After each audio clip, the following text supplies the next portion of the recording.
I found a door behind my bathroom mirror. I moved into this old rental house last month. It's in a quiet neighborhood. Cheap rent, nothing too weird, except the bathroom. The mirror above the sink is old, almost antique looking. But when I first cleaned it, I noticed the frame wasn't sealed to the wall properly. The whole thing wobbled. So last week, out of curiosity, I pulled it off completely. Behind it was a narrow wooden door, no handle, just a keyhole and warped wood. There's nothing on the floor plan about a closet or crawl space behind that wall. I left it alone for a day or two. Told myself it was probably some sealed-off cabinet. But things started happening. At night, I hear something behind the wall. Not rats, not plumbing, breathing. Like slow, shallow breaths right up against the other side of that door. I finally broke and pried it open last night using a flathead screwdriver. It wasn't a closet, it was a tunnel. Narrow, cold, carved directly into the stone, and it went deep, way deeper than the dimensions of the house should allow. I only stepped inside for a second. The air felt wrong, heavy, like I'd walked into a cellar that hadn't been opened in 100 years. I swear I heard something move further in. I closed it, hard, hammered nails into the frame, put the mirror back, told myself I imagined it. But tonight the mirror is cracked from the inside, and I can hear breathing again, closer now. The breathing continued, a slow, wet rasp that vibrated through the cracked mirror. It wasn't the sound of an animal, it was too deliberate, too knowing. I backed away from the sink, my heart hammering against my ribs. The cheap floral wallpaper seemed to writhe in the dim bathroom light. This wasn't just a weird house, this was something else entirely. The next few days were a blur of paranoia. I tried to ignore the mirror, to pretend it was just a crack in the glass, the breathing, just the house settling. But sleep became a luxury. Every creak of the floorboards, every rustle of leaves outside the window, sent jolts of fear through me.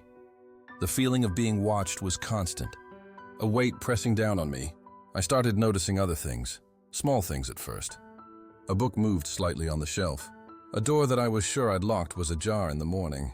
Then, the shadows started. They seemed to linger just a moment too long, stretching and distorting in ways that felt unnatural. I'd catch a glimpse of something dark at the periphery of my vision, a fleeting shape that vanished as soon as I focused on it. One evening, I was in the kitchen making a cup of tea. The setting sun cast long, eerie shadows across the linoleum floor. I reached for a mug in the cupboard, when I saw it a handprint on the dusty shelf above. It was large, with long, spindly fingers, and it looked like it had been pressed there from the inside of the cupboard. The cupboard was empty. I hadn't opened it in days. I wanted to leave, desperately, but I was trapped by the lease, by the sheer unsettling oddity of it all. I started researching the house, the neighborhood, anything that could explain what was happening. Old local legends, forgotten histories, I devoured them all, hoping for some kind of answer, some rule to follow to stay safe. The town's history was unremarkable, though. Just the usual tales of early settlers and minor historical events. Nothing about tunnels behind bathroom mirrors, or things that breathed in the walls. The breathing from behind the mirror grew louder, more insistent. Sometimes, I'd hear soft scratching sounds accompanying it, like something with long nails dragging against the wood.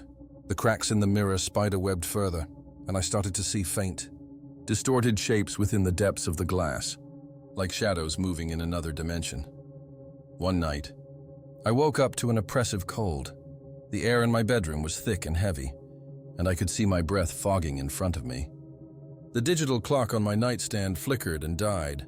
Panic seized me. I fumbled for my phone, but the screen remained black. No signal. The power must be out. I reached for my bedside lamp, my hand brushing against something cold and smooth on the nightstand. It felt like polished bone. I snatched my hand back, my heart pounding. In the darkness, I could hear a faint, rhythmic tapping coming from the corner of the room. Tap, tap, tap. It was slow and deliberate, like something was testing the walls, finding its way. I held my breath, straining my ears. The tapping stopped. The cold intensified, and I felt a pressure in the room, like the air was being squeezed out of my lungs. Then I heard it, a whisper, so faint I almost dismissed it as my imagination. But it was there, just at the edge of hearing. a sibilant murmur that seemed to come from everywhere and nowhere at once. The whisper grew slightly louder, and I could almost make out words, but they were twisted and alien, a language that scraped against my sanity. The feeling of being watched became unbearable, as if unseen eyes were dissecting my very soul. Suddenly, the tapping started again, closer this time, right outside my bedroom door. Tap, tap, tap. The old wood groaned under some unseen weight. I pulled the covers over my head, my body trembling uncontrollably. The familiar darkness of my bedroom, once a sanctuary, now felt like a cage. And I knew, with a certainty that chilled me to the bone, that the old rules of safety no longer applied. Whatever was in this house behind that mirror was not bound by the laws of this reality, and it was getting closer. If you enjoyed the story, consider subscribing, but don't blame me if you can't sleep tonight. Until next time, keep the lights on and the doors locked. Goodbye.